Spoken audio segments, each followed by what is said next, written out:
Daawwattoota keenya nageenya keenya bakka jirtanitti sinaa dhaqqab jennaa oduu isinitti himna oduu waliin baay'iluu nachooti.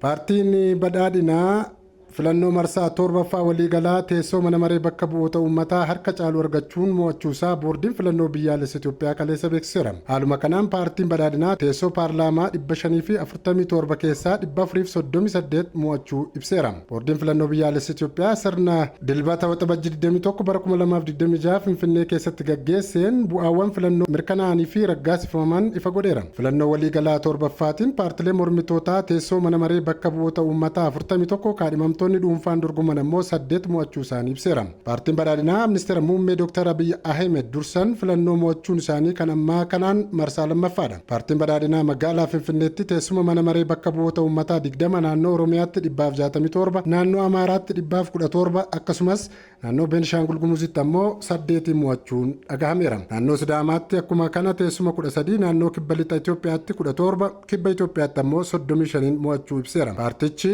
naannoo Itoophiyaa giddu galeessaatti teessoo 28 akkasumas naannoo Somaaleettis teessoo 19 argachuudha kan inni ibse.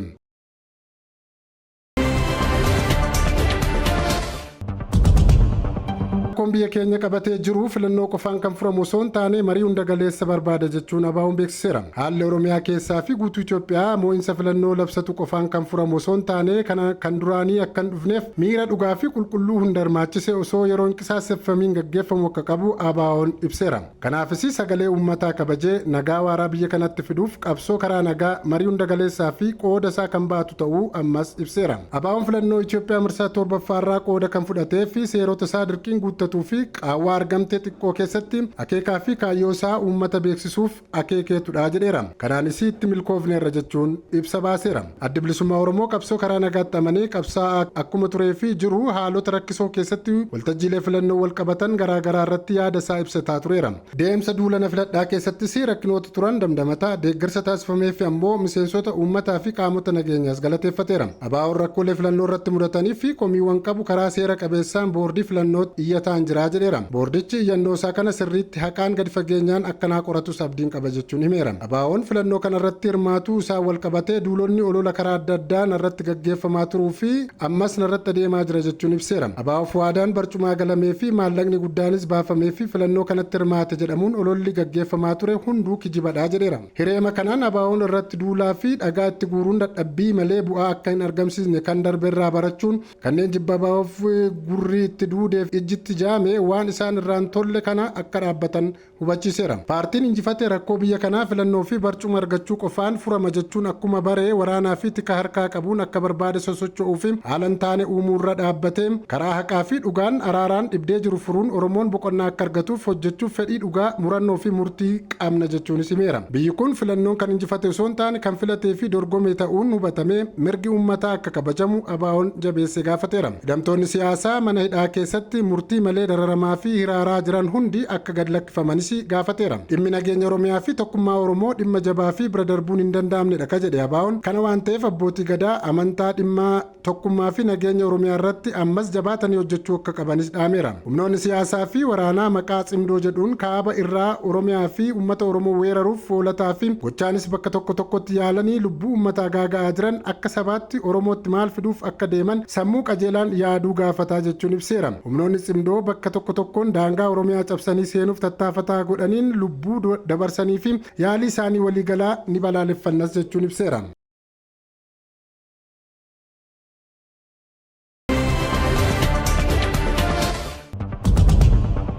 Koongireensiin Federaalaa Oromoon ajjechaa godina Arsiitti raawwatame balaaleffateera. Ajjechaa jumlaa buqqeensa lammiilee akkasumas haleellaa amantii fi sabummaa irratti xiyyeeffate naannoo Oromiyaa keessatti hammaachaa dhufe ilaalchisee ibsa baaseera.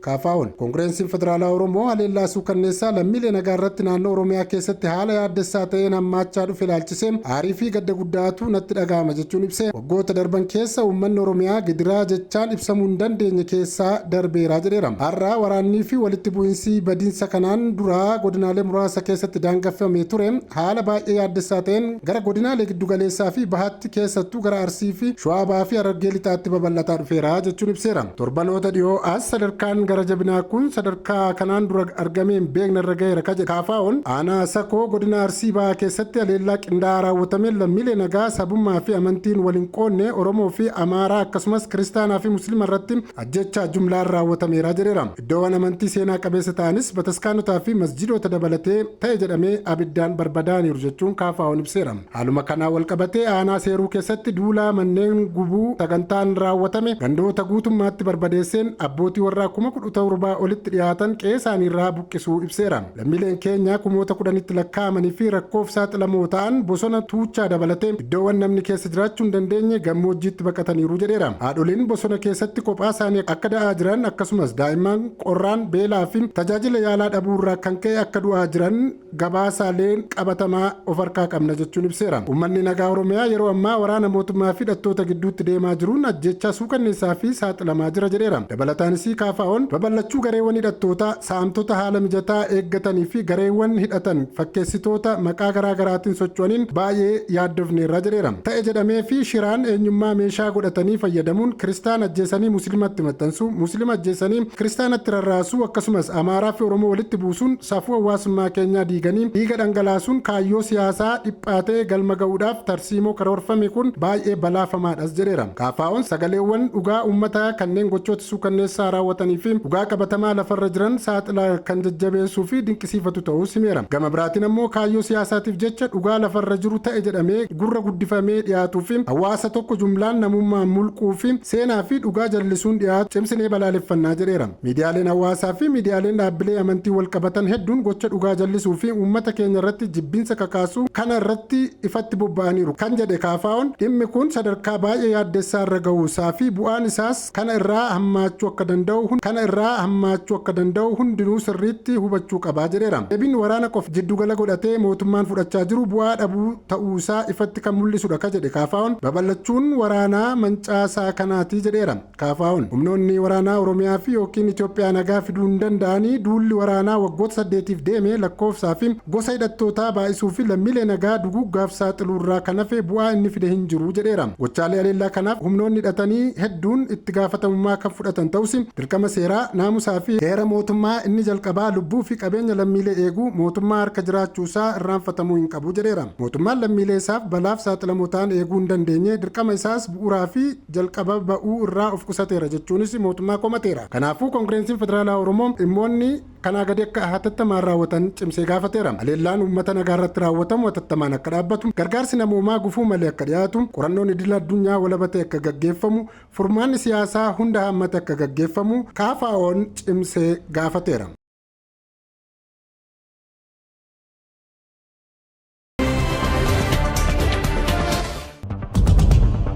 Masrii fi gamtaan Emireetota Arabaa waliin hojjechuuf walii galaniiru. Dhaabbileen Masrii fi gamtaa Emireetota Arabaa waliigaltee piroojeektii Kaayiroo haaraa doolaara biiliyoona 3 fi kitila 100 ol baasu waliin mallatteessaniiru. Dhaabbilee gurguddoon lama kan Masrii fi gamtaa Emireetota Arabaa irratti walitti dhufan dilbata Kaayiroo haaraa keessatti piroojeektii magaalaa misoomsuuf oolu tokko ijaaruuf waliigaltee tarsiimoo kan doolaara Ameerikaa biiliyoona 3 fi kitila 100 olitti tilmaamuun mallatteessisuudhaanii ibsi mana maree ministeerota Masrii irraa bahee raggaasiseera. Piroojeektiin kun magaalaa Madaa keessatti kan argamu yoo ta'u lafa kiiloomeetira iskuweerii miliyoona 2 fi 32 irratti kan diriireedha. Sirna waliigaltee mallatteessuu sana irratti kan argaman muummichi ministeeraa Masrii Mustafaa Madbulii piroojeektiin sun fageenya milkaa'aa michummaa damee dhuunfaa kan agarsiisudhaas jedhaniiru. Piroojeektiin hagam guddaa tokko kallattiin dameelee industirii fi tajaajila adda addaaf dhibbeentaa 90-95 ta'an waliin kan wal qabatu ta'uusaa fi dargaggootaa fi hojjettoota Masrii kuma dhibbaan lakkaa'aniif carraa guddaa uumas jedhaniiru. Hoogganaan olaanaa Majid Alfutim Holding ka turan Ahmed Galal Ismail akka jedhanitti investimentichi dhaabbatichi bara 1990 irraa eegalee Masrii keessatti taasisee doolaara biiliyoona 2 fi kitila 800 caaluu danda'eeras jechuun himaniiru. Daarektarri olaanaa fi hoogganaan Miidar Ayman Elkusee gama isaaniin piroojeektiin kun gara fuulduraatti galii paawundii Masrii biiliyoona 40 ol yookaan doolaara miiliyoona 800 fi 30 maddisiisuu akka danda'u himaniiru.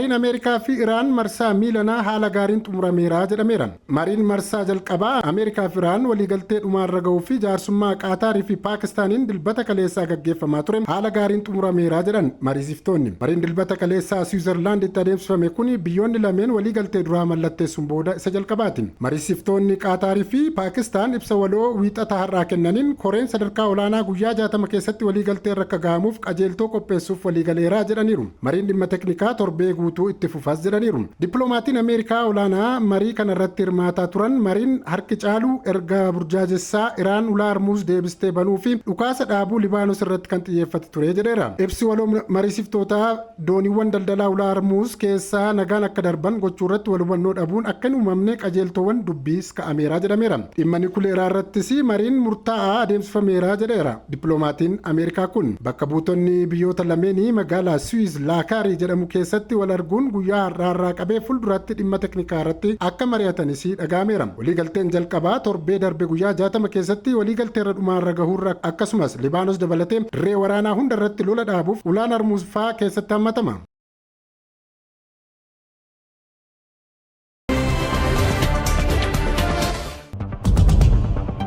Ministeerri muummee Yuunaayitid Kingdom Kiir Staarmer aangoo gadhiisuu isaanii beeksisaniiru. Ministeerri muummee UK Kiir Staarmer hooggantummaa paartii isaanii Leebar paartii irraa akka ka'an beeksisaniiru. Staarmer gaaffii paartiin isaanii filannoo dhufuuf ga'umsa qabaachuu isaanii gaafachaa akka jiranidha kan himan. Dhimma kanarratti deebii kennamee dhaga'eera jechuun waan jedhames kabajaan fudhaa jechuun himaniiru. Murtoon fudhatan hundi biyya jaallachuudhaaf kan durfama kennamudha jechuunis kaasaniiru. Haala kanaan hooggantummaa paartii isaanii irraa gadhiisuus beeksisaniiru. Dhagaanii kabajamtoota daawwattoota keenya oduu warraaf qabanne kan maangoo lamnaa waan daawwattaniif horaa bulaa.